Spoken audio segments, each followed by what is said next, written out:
Free বাজি ধরতে চান? তাহলে দরকার আমাদের স্ক্রিনে এই প্রোমো কোড দিয়ে একটি ভেরিফাইড অ্যাকাউন্ট। তো চলুন দেখিয়ে দিচ্ছি কিভাবে একটি ফুল ভেরিফাইড 1xbet অ্যাকাউন্ট খুলবেন। যাদের ফোনে 1xbet অ্যাপটি নেই তারা যে কোনো ব্রাউজারে গিয়ে এই অ্যাপটি ডাউনলোড করে নেবেন। এখানে স্ক্রিনে দেখতে পাচ্ছেন লগইন এবং রেজিস্ট্রেশন নামে দুটি অপশন আছে। এখানে রেজিস্ট্রেশন অপশনে যাবেন। এরপর এখানে দেখতে পাচ্ছেন কিছু অপশন দেওয়া রয়েছে। এখানে আপনি ইন ওয়ান ক্লিক অপশনে চাপ দিবেন। তারপর এখানে যেমন আছে তেমনই থাকবে।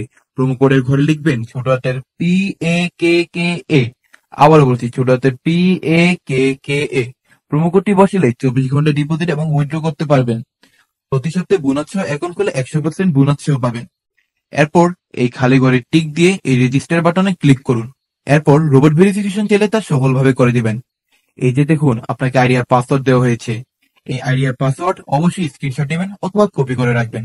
তারপর নেক্সট বাটনে চাপ দিবেন। দেখুন অ্যাকাউন্ট খোলা হয়ে গিয়েছে। এখন এর পদ্ধতি দেখাচ্ছি। এই জন্য নিচের এই মেনু বাটনে চাপ দিয়ে উপরে পার্সোনাল প্রোফাইলে চাপ দিলে এরকম একটি পেজ আসবে। এখন এই যে দেখতে পাচ্ছেন ফোন নাম্বার লিংক, এখানে চাপ দিয়ে আপনার ফোন নাম্বারটি বসাবেন। এরপর নেক্সট বাটনে ক্লিক করে আপনার ফোন নাম্বারে একটি ওটিপি কোড যাবে এবং এই কোডটি এখানে বসাতে হবে এবং নিচে কনফার্ম বাটনে ক্লিক করতে হবে। এখন এন্টার ডিটেলস এ একটি চাপ দিবেন।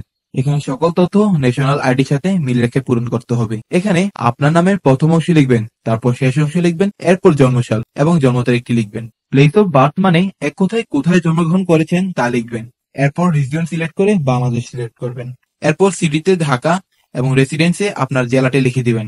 ডকুমেন্ট ট্যাগ সিলেক্ট করে এখানে ন্যাশনাল আইডি সিলেক্ট করবেন এবং সিরিজের ঘরে 1 লিখবেন।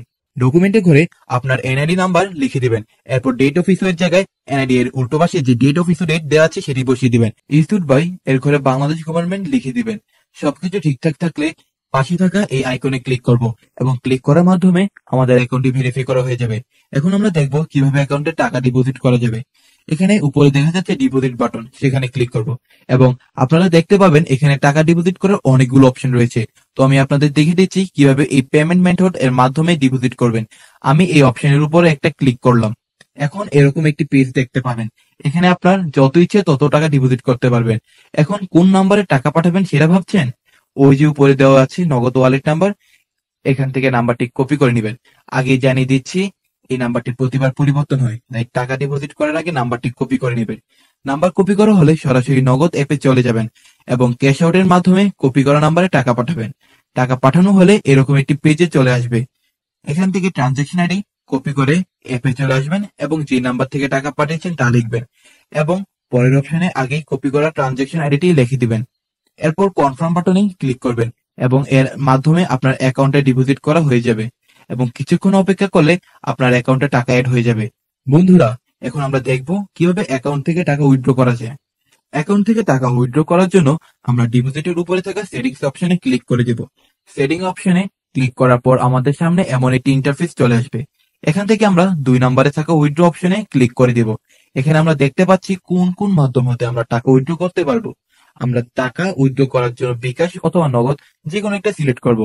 সিলেক্ট করার পর আমাদের সামনে এমন একটি ইন্টারফেস চলে আসবে। এখান থেকে আপনি সর্বনিম্ন 500 টাকা থেকে সর্বোচ্চ 20,000 টাকা পর্যন্ত উইথড্র করতে পারবেন প্রতিদিন। অবশ্যই আপনারা আপনাদের পার্সোনাল নাম্বার এখানে ব্যবহার করবেন, কোনো এজেন্ট নাম্বার এখানে ব্যবহার করবেন না। এখানে আমরা আমাদের পার্সোনাল নাম্বারটি বসিয়ে দিচ্ছি। পার্সোনাল নাম্বারটি বসানো হয়ে গেলে আমরা নিচে কনফার্ম বাটনটিতে ক্লিক করে দিব। কনফার্ম বাটনে ক্লিক করার কিছুক্ষণের মাধ্যমে আমাদের অ্যাকাউন্টে টাকা উইথড্র হয়ে যাবে। তো বন্ধুরা, আজকে ভিডিওটি থেকে এই পর্যন্তই। সকলকে ধন্যবাদ।